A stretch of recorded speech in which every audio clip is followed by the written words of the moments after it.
इतिहास साक्षी है कि देश भारत के निर्माण में, देश भारत को उन्नतशील बनाने में, देश भारत को सभ्य बनाने में हमारे पुरखों का बहुत बड़ा योगदान रहा और एक उन्नत सभ्यता यहाँ डेवलप थी।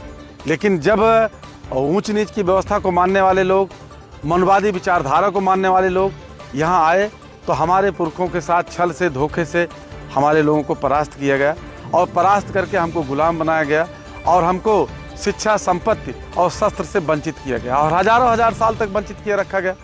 और जब हमारे लोग बाबा साहब अम्बेडकर की वजह से संवैधानिक व्यवस्था में आरक्षण की व्यवस्था की गई तो थोड़ा सा लोग जब बेहतर स्थिति में आने लगे।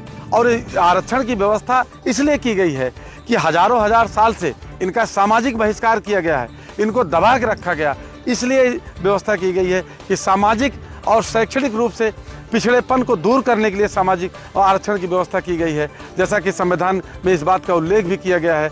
और लेकिन जब जब देखा जाता है कि जब मंडल कमीशन की रिपोर्ट लागू की गई तो कमंडल का जो है प्रबंध ही लोगों ने किया ताकि मंडल कमीशन को सही ढंग से लागू न किया जा सके।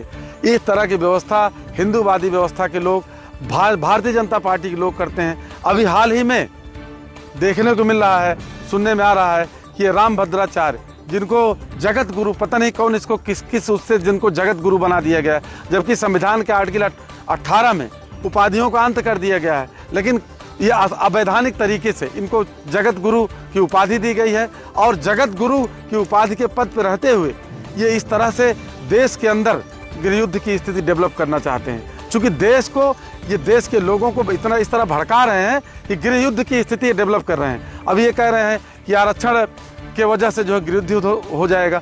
तो हम ये नहीं समझ पा रहे हैं कि इस तरह की भाषा को बोलने वाला, इस तरह से देश के अंदर दुष्प्रेरण मतलब उत्प्रेरित करने वाला को अभी तक कार्रवाई क्यों नहीं किया भारत सरकार ने, और इनके खिलाफ जो है देशद्रोह का मुकदमा या इनके खिलाफ जो है देश के अंदर अशांति फैलाने का मुकदमा क्यों नहीं कायम किया गया। दूसरी चीज़, अपने ही देश में, देश भारत को ही ये जो है कह रहे हैं कि मिनी पाकिस्तान बोल रहे हैं। इस तरह की भाषा क्यों बोल रहे हैं, इनको किसने अधिकार दिया है और इस तरह की भाषा पे कब कंट्रोल होगा, ये सोचने की बात है। और हम लोग जो है बहुत दिन तक इस पे चुप नहीं रह पाएंगे। इस तरह की भाषा अगर ये बोलते हैं तो निश्चित रूप से इनके खिलाफ कार्रवाई होनी चाहिए। अगर कार्रवाई नहीं होगी तो इनको कार्रवाई कराने के लिए ऐसे लोगों का मुंह जो है सही जबान निकले, संवैधानिक भाषा का प्रयोग करें। और साथियों, मैं आपको बता दूं, हमको हिंदू मुस्लिम के नाम पे बैकवर्ड, एससी, माइनॉरिटी को अलग अलग किया जाता है, लेकिन हिंदू के नाम पे हमारा वोट लिया जाता है। और ये तथाकथित हिंदू, जो सबल हिंदू हैं, जो ऊंची जात के लोग हैं, तो आरक्षण का सबसे ज़्यादा विरोध यही करते हैं। और आप देख सकते हैं कोई भी मुसलमान आरक्षण का विरोध कभी नहीं किया है। यही उच्च जात के लोग आरक्षण का विरोध करते हैं और वक्त ज़रूरत पर चुनाव के समय हमको हिंदू बना देते हैं। तो इससे हमको समझने की ज़रूरत है, सावधान रहने की ज़रूरत है।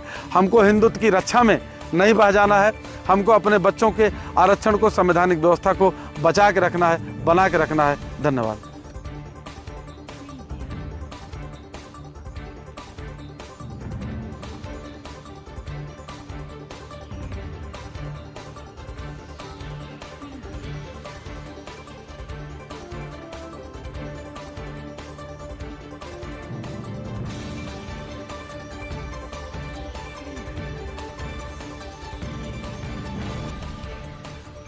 अगर हमारे चैनल पर आप नए हैं तो लाइक करें, शेयर करें और कमेंट जरूर करें। और हाँ, चैनल को सब्सक्राइब करना भी ना भूलें ताकि आपकी पसंदीदा खबर आप तक पहुंचे सबसे पहले और आप बने रहें जागरूक। शुक्रिया।